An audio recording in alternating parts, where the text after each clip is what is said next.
Assalamualaikum warahmatullahi wabarakatuh. Saya Ahmad Salman Dini bin Ahmad Zainuddin, nombor matrik 049820. Jadi kita meneruskan perbincangan kita yang masih lagi berada di bawah tajuk makna falsafah. Masuk pada slide. Wa tafarra'a an hadha anna kalimah failasuf ta'ni muhibbal hikmah awil mu'assara lil hikmah wa huwa alladhi yukarrisu hayatahu wa yafni awqatahu fi tahsiliha. Berdasarkan daripada ini bahawasanya kalimah filosof memberi makna orang-orang yang mencintakan hikmah, yang terkesan dengan hikmah, dan ahli falsafah habiskan hidup dan waktu bagi mengumpul dan memperolehinya hikmah. Jadinya di sini dia nak kata yang mana kalimah filosof ini memberi makna orang yang cintakan hikmah. Cinta macam mana? Cinta ni membawa maksud. Kalau kita tengok takrif cinta, cinta ini bermaksud kesungguhan ya, ataupun kedalaman perasaan. Maknanya contoh hikmah ni pula bermaksud ilmu lah kalau sini. Ilmu hikmah juga boleh kita takrifkan sebagai satu perkara yang boleh membantu seseorang itu memahami ilmu dan lebih mendalami. Maknanya ilmu tu bukan setakat kita baca, kita faham, tapi ia boleh mendalami ilmu tu. Jadi cintakan hikmah ini adalah orang yang mana dia ni bersungguh-sungguh semangat untuk memperolehi ilmu. Seperti mana kita mencintai seseorang, kita akan berusaha lah tak? Kita akan berusaha untuk dapatkan dia. Jadi ahli falsafah ni begitu juga. Ahli falsafah ini ialah seseorang ataupun individu itu yang mencintai akan ilmu. Jadi dia ni akan carilah, dia akan cari ilmu, dia akan habiskan hidup dia, waktu dia bagi mengumpul dan memperolehi akan ia ilmu. Jadi slide yang seterusnya, wa qad athara an Saqrati al-Failusuf al-Yunani al-ma'ruf annahu qala fi haqqil falasifah la usammihim hukama li'anna hadha al-ism al-azima la yattasifu bihi illa Allah wahdah wa innama usammihim muhibbil hikmah ay falasifah. Dan sesungguhnya ahli falsafah Yunani terkesan dengan kata-kata Sokrat. Makna kata di sini Sokrat mengeluarkan satu kata-kata yang menyebabkan ahli falsafah Yunani ni rasa zup gitu, rasa macam ke deep lah. Kalau senang bahasa kita, deep lah. Sokrat kata apa? Sokrat kata tidak dinamakan ahli falsafah itu dengan falsafah itu ahli-ahli hikmah. Maknanya Sokrat kata orang falsafah ni kita tak boleh gelar dia dengan ahli-ahli hikmah. Sebab kenapa? Kerana hikmah itu satu gelarang yang agung. Tidak dapat disifatkannya hikmah itu melainkan pada Allah Ta'ala. Sesungguhnya dinamakan mereka ini dengan orang yang cintakan hikmah, iaitu ahli falsafah. Maknanya kata, Sokrat kata di sini, hikmah ini hanya layak pada Allah Ta'ala saja. Dan falsafah ni kita nak gelar apa? Ahli falsafah ni kita sekadar gelar dia orang yang cintakan hikmah, yakni orang yang cintakan ilmu lah, sebab dia habiskan masa banyak untuk dia mencari dan memperolehi ilmu.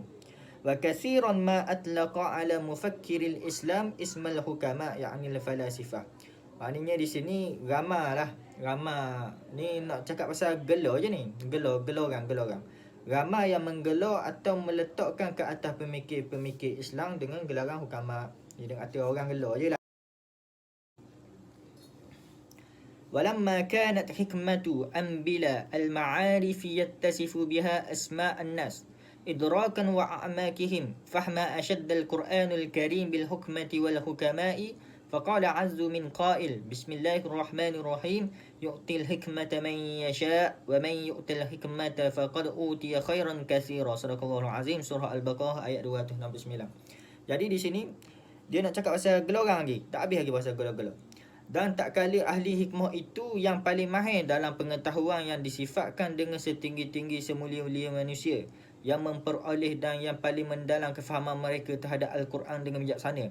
Makna kata di sini ahli hikmah itu adalah orang yang paling mahir dalam pengetahuan dia, yang disifatkan dia ni ahli hikmah ni ialah orang yang semulia-mulia manusia, yang memperolehi. Sebab apa yang dia ni digelar semulia-mulia manusia? Kerana dia ni orang yang mendalam terhadap kefahaman Al-Quran dengan bijaksana. Allah berfirman dalam Al-Quran dalam surah Al-Baqarah yang bermaksud dia memberikan hikmah. Hikmah dalam ayat ni, dia memberikan hikmah. Hikmah di sini dia khabar pasal, kalau tengok dalam Al-Quran ada bawah tu nota kecil, dia kata hikmah di sini kemampuan memahami syariat agama. Mana kata orang yang digelar ahli hikmah ini adalah orang yang diberikan oleh Allah Subhanahu Wa Taala kefahaman agama, yufaqihu fiddin, kepada sesiapa yang dia kehendaki. Barang siapa yang diberi hikmah, sesungguhnya dia telah diberi kebaikan yang banyak. Ila akhir ayat lah tu. Dan slide yang seterusnya, wah panjang. وقد أخذ الإنسان مرفوعا بغريزة حب المعرفة يشكل لنفسه نوعا خاصا من الإدراك لكل ما هو موجود في هذا العالم، ويكون لنفسه نظرة خاصة في الحياة التي يحياها وفيما يحيط بهذه الحياة من ظروف وأحداث وظواهر، فاندفع يفكر في أصل الوجود وفي غايته وفي مسير الإنسان نفسه وما يحتوي تكوينه من ملكات وطاقة، وفي البعث والخلوق والخير والشر والحق والباطل والقبح والجمال إلى غير ذلك من مفاهيم الوقيم. Jadinya, dan sesungguhnya ada sesetengah manusia, dan telah bermula oleh sesetengah manusia yang hati dia yang terdorong dengan naluri ataupun kita panggil sebagai rasa cintakan pengetahuan, bahawasanya terbentuknya dari diri dia sendiri ni. Sebab dia cintakan pengetahuan ni, maka terbentuk pada diri dia satu pandangan yang khas. Apabila dia tengok satu perkara tu, dia mengetahui setiap perkara itu dengan pandangan dia, pandangan yang khas. Macam mana pandangan dia tu? Saya bukan ahli falsafah, saya tak tahu juga. Dan bagi diri mencintai ilmu, mereka terdapat satu pemerhatian khusus dalam kehidupan di sekelilingnya. Maknanya dia tengok sekeliling dia dengan satu, dia berfikirlah apabila dia tengok di sekeliling dia, dia jadi berfikir. Sebabnya dia mencintai ilmu itu menjadikan sesuatu benda yang di sekeliling dia itu, dia tengok dengan satu pandangan yang khas. Itulah mengikut kefahaman saya lah. Jadi contohnya di situ dia letak contoh kan. Mereka terdapat satu perhatian khusus dalam kehidupan di sekelilingnya, hidupnya ia dan pada fikiran yang meliputi yang kita lalui. Yang kita lalui lah. Seolah yang nak khabar sini, seolah mencintai ilmu itu menyebabkan kita ada satu sudut pandang. Kita ada satu sudut pandang yang khas pada setiap keadaan. Keadaan mana? Contohnya dia bagi situ contoh. Tugas-tugas, perkembangan-perkembangan, fenomena-fenomena. Apabila kita tengok fenomena ni, kita mikir. Maka tertolak jika difikirkan pada asal kewujudan dan pada akhirnya. Tu bawah semua tu adalah contoh-contoh lah dia bagi pada kejadian manusia sendiri, apa semualah, pada baik buruk, pada hak batil dan segala benda. Jadi slide yang seterusnya, فَإِذَا مَسْتَخْدَمَ الْإِنسَانِ مَلَكَاتِهِ وَشَهَدَ مَوَاهِبَهُ وَأَبْرَزَ طَاقَتِهِ وَمَارَسَ التَّفْكِيرِ في هذا الكون استحق أن يحظى بلقب فيلسوف، ولا يعنينا أن يؤدي به ذلك إلى الخطأ أو الصواب في تفكيره ما دام قد مارس أخص خصائصه وهو تفكير والنظر. Oleh itu, jika seseorang menggunakan kemampuannya, mengasah bakatnya dan menunjukkan tenaga dan usahanya memikirkan akan penciptaan ini, layak dia digelar ahli falsafah.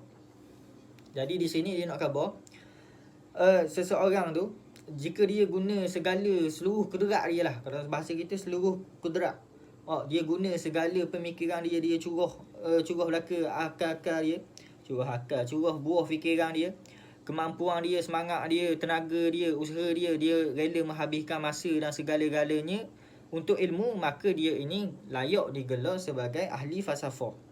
Ini tidak bermaksud bahawa itu akan menyebabkan kesalahan atau kebenaran pemikirannya selama dia menggunakan ciri-cirinya sendiri. Ini adalah pemikiran dan tidak semestinya semua benda yang dia fikir tu, semua benda dia usaha-usaha dia fikirkan akan suatu perkara tu, tak semestinya dia tak khabar pun benda yang dia buat itu betul, dan dia tak kata juga benda dia buat itu salah. Maka tidak semestinya benda dia buat itu betul atau salah, kerana ini semua sebagai orang panggil eksperimen dia lah.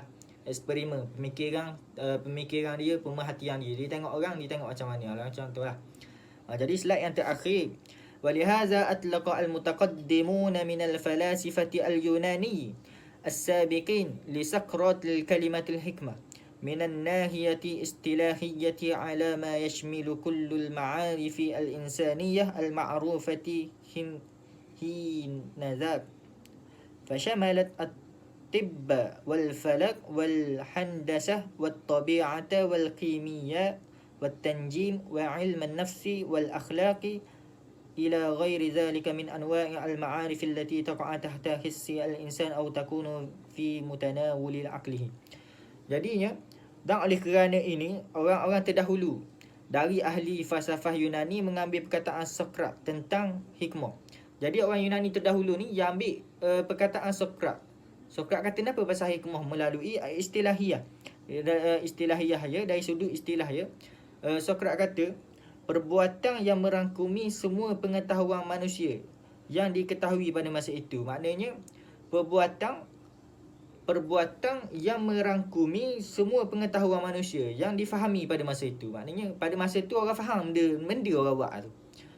Meliputi tu contoh pula, meliputi bidang perubatan. Masa tu orang ada bidang perubatan, astronomi ada, geometri ada, alam pasal alam lah, kimia, astrologi, psikologi dan etika ataupun akhlak lah, mudah bahasa kita akhlak atau perbuatan lah.